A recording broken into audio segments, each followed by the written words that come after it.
في إطار سلسلة اللقاءات الدراسية التي يعقدها الفريق الاستقلالي للوحدة والتعادلية بمجلس النواب بالجهة الشرقية للمملكة، والتي تندرج ضمن سياسة الحزب الرامية إلى التفاعل مع عدد من الملفات والقضايا ذات البعد السياسي والاقتصادي والاجتماعي.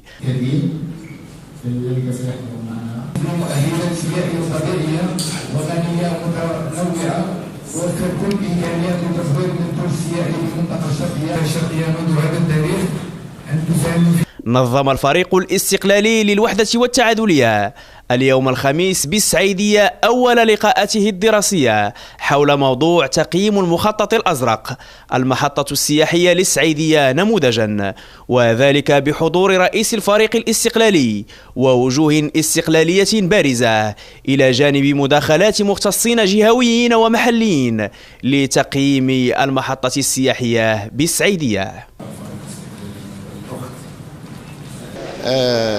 الفريق الاستقلالي وبطبيعة الحال وبمعية قيادة الحزب في محطات مهمة بهذه المنطقة الشرقية، وفي لقاءات متنوعة يعني ارتأى الفريق الاستقلالي وقيادة الحزب يعني عقدها وتنظيمها بهذه المنطقة تهم مجموعة من الأوراش الكبرى كرافعة للتنمية بهذه المنطقة، وفي مقدمتها بطبيعة الحال يعني التنمية الفلاحية وكذلك التنمية السياحية بهذه المنطقة. فلذلك الفريق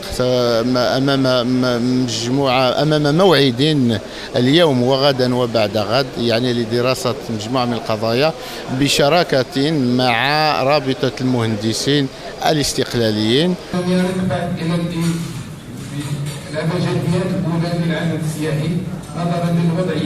الفريق الاستقلالي للوحدة والتعادلية بمجلس النواب اليوم كيعقد لقاء دراسي في مدينة السعيدية من أجل تقييم التجربة ديال المخطط الأزرق عموما والتجربة ديال مدينة السعيدية.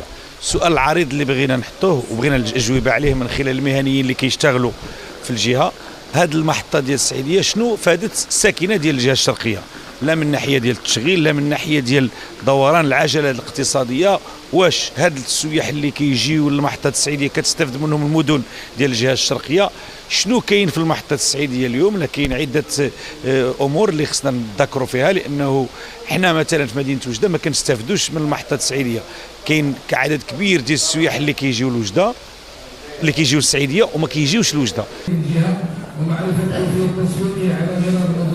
هناك أنشطة سطرها الحزب والمجلس الوطني ديالو في مختلف الجهات ديال المملكة، وهذا الأسبوع القيادة ديال الحزب بمختلف التنظيمات ديالو ستحل ضيفا على مناضلي حزب الاستقلال بالجهة الشرقية، وبالتالي في هذا الإطار هناك مجموعة من الأنشطة اللي غادي يقوم بها الحزب. هذه الأنشطة كتمحور حول أيام دراسية. اليوم الدراسي الأول يتعلق بتقييم المخطط الأزرق واللي غادي يتم في السعيدية، وخدينا كنموذج المحطة ديال السعيدية من خلاله كنحاولوا نبينوا فين وصلنا في هذا المخطط الأزرق، واش وصلنا للأهداف المتوخاة منه، وكذلك ما هي مختلف الإكراهات اللي كتجعل أنه هذا المخطط ما يعطيش الأهداف ديالو. هناك أيضا إرادة جديدة في تمتيع كل جهات المملكة بالمعايير.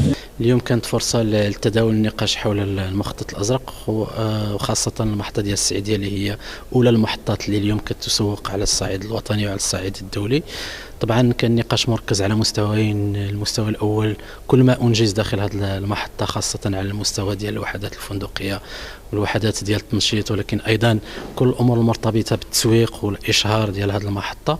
وأيضا كان نقاش أيضا حول الإكراهات وكيفاش الخروج من هذه الإكراهات عبر وضع واحد البرنامج اليوم اللي كتوضعوا له السلطات العمومية بالمشاركة ديال القطاع الخاص لوضع الثقة في هذه المحطة، انطلاقا من الهدف الأساسي وهو تنمية هذه المحطة عن طريق إيجاد طاقة إيوائية ملائمة قابلة للتسويق على الصعيد الوطني. أو الجهوي أو الوطني. هكذا مرت فعالية اليوم الأول من سلسلة اللقاءات الدراسية التي يعقدها الفريق الاستقلالي في إطار جولة ستستمر على مدى 3 أيام بالمنطقة الشرقية. استهل لها بالسعيدية على أن تنقله غدا لمدينتي بركان ووجدة. سيتناول من خلالها أعضاء الفريق الاستقلالي دراسة عدد من القضايا ذات الطابع الاجتماعي والاقتصادي والسياسي، على أن تتوج هذه الجولة بوقفة احتجاجية في النقطة الحدودية جوج بغال بحضور الأمين العام لحزب الميزان السيد حميد شباط. عبد القادر الفطواكي وأيوب بن عمر لقناة شوف تيفي من مدينة السعيدية.